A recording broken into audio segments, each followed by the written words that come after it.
They do have a timeout. Carlisle's going to let him play. Haliburton steps back and hits. He's able to just create the space. Unreal.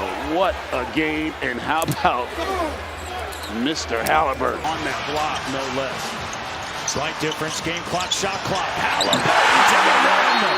Ties it. 9 assists, 3 blocks, and 3 steals in the game-tying dunk with 10.8 to go here in Game 5 for Tyrese Haliburton.